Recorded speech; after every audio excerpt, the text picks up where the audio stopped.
મીનાક્ષીની રસોઈ ગુજરાતીમાં તમારું સ્વાગત છે। હેલો ફ્રેન્ડ્સ, આજે આપણે ગુંદર પાક બનાવવાની રેસીપી જોઈશું। સૌપ્રથમ આપણે એક સ્ટીલની તપેલી લઈશું। એમાં આપણે 500 ગ્રામ પેકેજ લાવ્યા છીએ તૈયાર, તો એ ગુંદ અંદર નાખીશું।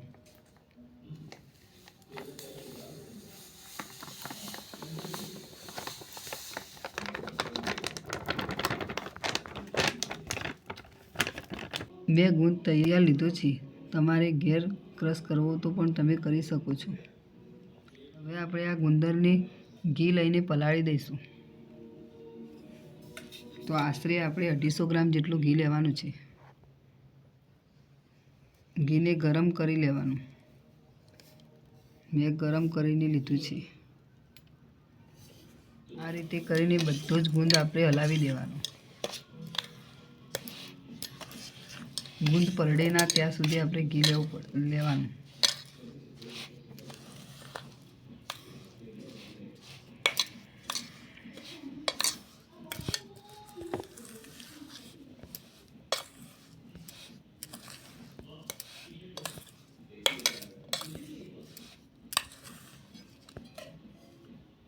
આપણે ગુંદને ઘીમાં પલાળી દીધો છે, તો આપણે હવે 24 કલાક માટે આને ઢાંકીને મૂકી દઈશું। તો તમે જોઈ રહ્યા છો, આપણો ગુંદ પલળીને તૈયાર થઈ ગયો છે।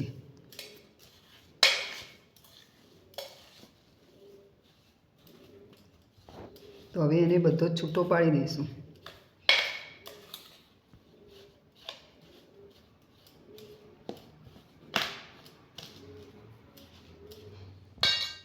ગુંદમાં નાખવા માટે આપણે સિંગદાણા, બદામ અને કાજુ એ બધું જ મિક્સરમાં ક્રશ કરીને લીધા છે। 100 ગ્રામ જેટલું સીણેલું ટોપરું લીધું છે। 100 ગ્રામ સૂંઠ લીધી છે। 100 ગ્રામ ગંઠોળા લીધા છે અને 50 ગ્રામ જેટલી ખસખસ લેવાની। ખસખસને આપણે થોડી ક્રશ કરીને લેવાની છે। આ બધા જ મસાલા અમે તૈયાર લીધા છે। તમારે ઘરે બનાવવા હોય તો મિક્સર જારમાં લઈને તમે ક્રશ કરી શકો છો। 500 ગ્રામ ગુંદમાં આપણે 500 ગ્રામ જેટલો ગોળ લીધો છે।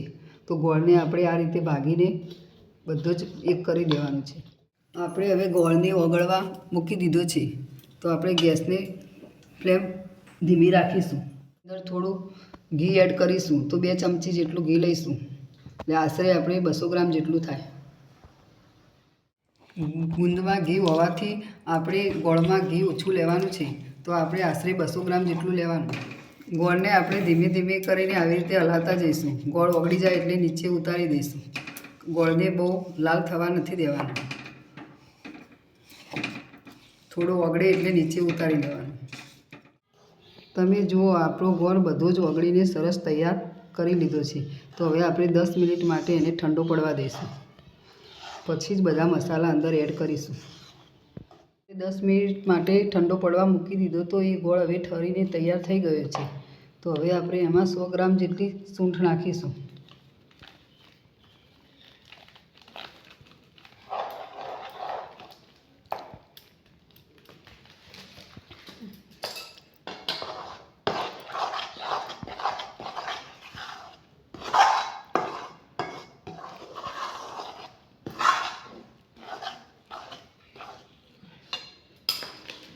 હવે 100 ગ્રામ જેટલા ગંઠોળા નાખીશું।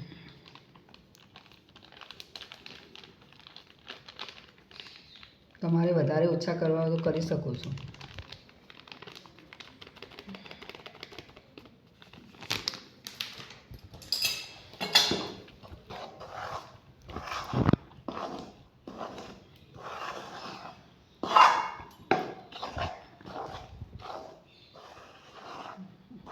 હવે આપણે ડ્રાયફ્રૂટ એડ કરી દઈશું।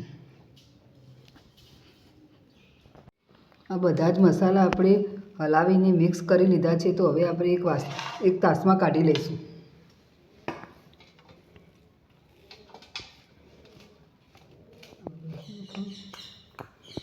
હવે આપણે આ મસાલામાં આપણે ગુંદ નાખી દઈશું,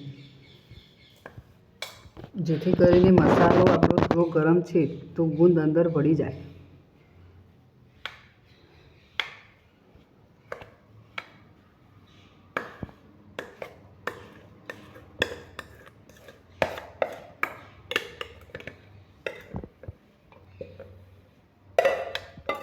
આપણે ઉપર અડધી ખસખસ નાખી દઈશું.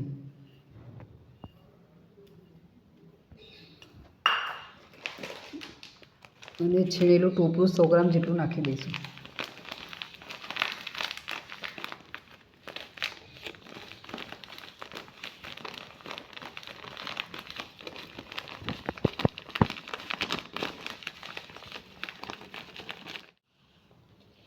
હવે આ બધું જ આપણે હાથની મદદથી બધું જ એક કરી દઈશું, જેથી કરીને આપણો ગુંદ અને મસાલા બધું જ એક થઈ જાય. આ રીતે હાથની મદદથી બધો જ ગુંદ આપણે સરખો કરી દઈશું. હવે આપણે ઉપર થોડી ખસખસ નાખીશું.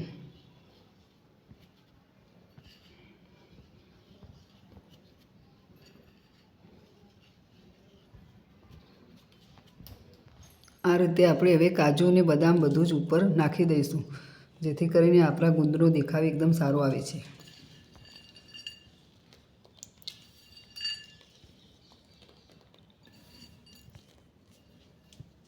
વાટકીની મદદથી આ રીતે આપણે દબાવી લઈશું.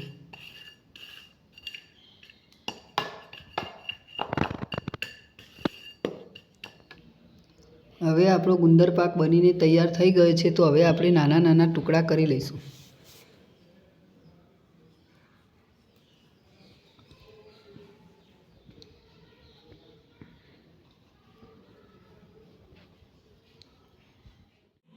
શિયાળા અને ઠંડીમાં ખાઈ શકાય તેવું આપણે ગુંદર પાક બનાવીને તૈયાર કરી લીધું છે.